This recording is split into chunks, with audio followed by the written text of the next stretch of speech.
नेपाल में इस वक्त कोरोना वायरस का संक्रमण तेजी से बढ़ रहा है और बढ़ते मामलों के साथ साथ नेपाल के 12 जिलों में कम्युनिटी ट्रांसफर आ चुका है और अब इसकी रफ्तार दिन दूनी रात चौगनी बढ़ती ही जा रही है। क्या है पूरा मामला, देखिए हमारी इस खास रिपोर्ट में। भारत से सटे पड़ोसी देश नेपाल में सत्ताधारी कम्युनिस्ट पार्टी में घमासान चल रहा है।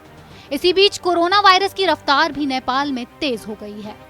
संक्रमण के बढ़ते मामलों की वजह से नेपाल के 12 जिले कम्युनिटी ट्रांसमिशन की चपेट में आ चुके हैं और कम्युनिटी ट्रांसमिशन के चरण में आते ही नेपाल में खलबली सी मच गई है।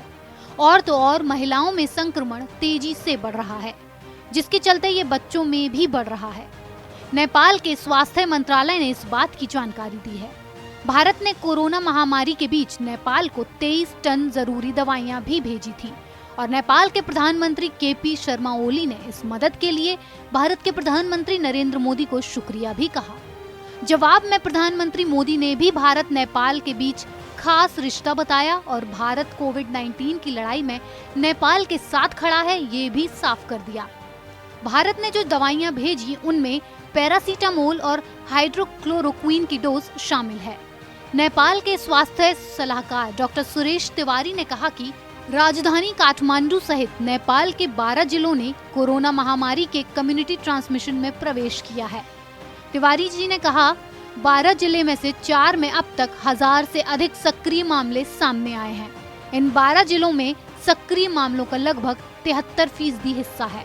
कम्युनिटी ट्रांसमिशन में आने वाले जिलों में मोरंग, सुनसरी, धनुषा, मेहतारी, परसा, बारा, रोहतट, सरलाही, काठमांडू, ललितपुर, चितवन और रूपांधी शामिल हैं। डॉक्टर तिवारी ने ये भी बताया कि महिलाओं के बीच संक्रमण की दर 5% से बढ़कर 22-23% हो गई है। इसके अलावा बुजुर्गों की मृत्यु दर लगभग 4% हो गई है। नेपाल में कोरोना संक्रमण के कुल 1069 नए मामले सामने आए हैं। काठमांडू घाटी में ही संक्रमण के 481 मामले सामने आए हैं, जिसके बाद देश में कोरोना से संक्रमित मरीजों की कुल संख्या 40,529 हो गई है। अब तक 239 लोगों की जान जा चुकी है और 22,178 लोग पूरी तरह से ठीक हो चुके हैं।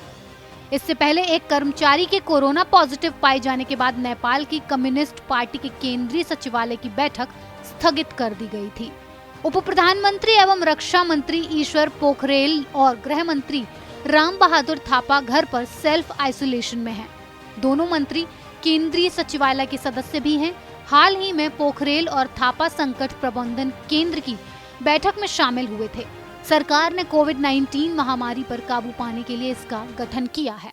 नेपाल का सहयोग करने के लिए पीएम मोदी ने दवाइयां भी भिजवाई थी। उस वक्त नेपाल में कोरोना का संक्रमण काबू में था, पर देखते ही देखते कम्युनिटी ट्रांसमिशन की चपेट में आ गया और अब हालात काबू में नहीं रहे हैं।